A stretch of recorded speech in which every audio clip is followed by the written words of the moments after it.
करण्यासाठी इथं वेगवेगळ्या पद्धतीचे दावे खटले निकाल देऊन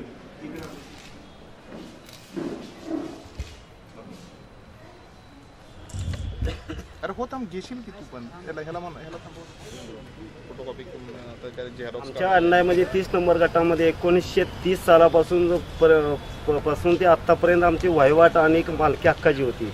त्याच्या सदरमध्ये गणू राघो वरेकर, दगडू बाळा वरेकर, गणू केदारा वरेकर हे आमचे म्हणजे मूळ वहिवाटदार असून ग्रामस्थ सुद्धा ते वहिवाटदार असून ह्यांनी 70 सालानंतर बोगस वारसदार ओपन करून त्यांनी ही आमची जमीन हडप करण्याचा प्रयत्न केला. तर हे देशमुख घराणा इतक्या मोठ्या नावाचा लौकिक घराणा असून ह्या लास्ट स्तरावरच्या माणसांच्या नरडीवर पाय देण्यासाठी आज उभे राहीत. तर देशमुख म्हटलं पाहिजे का कोण म्हटलं पाहिजे याचा विचार शासनाने नाही करावा आणि या सामान्य जनतेला कुठेतरी न्याय मिळवून द्यावा एवढीच आमची ग्रामस्थ मंडळ जांभे यांची इच्छा. आज आम्ही ग्रामस्थ सगळे आज या ठिकाणी न्याय मिळण्यासाठी आम्ही कलेक्टरच्या ठिकाणी आलो होतो. त्यांना काय प्रति दिलेले आहेत आमच्या.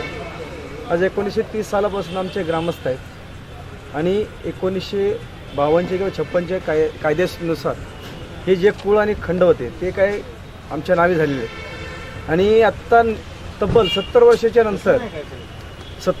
नंतर राजे म्हाडिक लागले त्याच्यावरती आणि त्याच्यानंतर प्रभाकर देशमुख यांना ती जमीन आता 2010मध्ये 2 कोटीला विकली आणि ते त्यांचा व्यवहार झाला असं आता निदर्शनास आलं.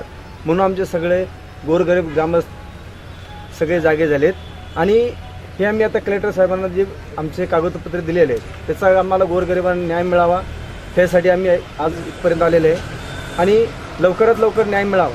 हा जर न्याय मिळाला नाही तर आम्ही पुढं हे आंदोलन करू शकतो. सगळं ग्रामस्थ मिळून आणि लहान मुलं बायका पोरांना सगळ्यांना घेऊन शनी आम्ही हे आंदोलन करू शकतो जनावरासह. हे आमची त्यांना साहेबांना कळकळीची विनंती आहे. ह्याच्यावरती 8-10 दिवसामध्ये आम्हाला ह्याचा काहीतरी निर्णय कळावा, न्याय मिळावा हीच आमची गोरगरिबांची इच्छा आहे असं आम्ही त्यांना सांगू इच्छितो.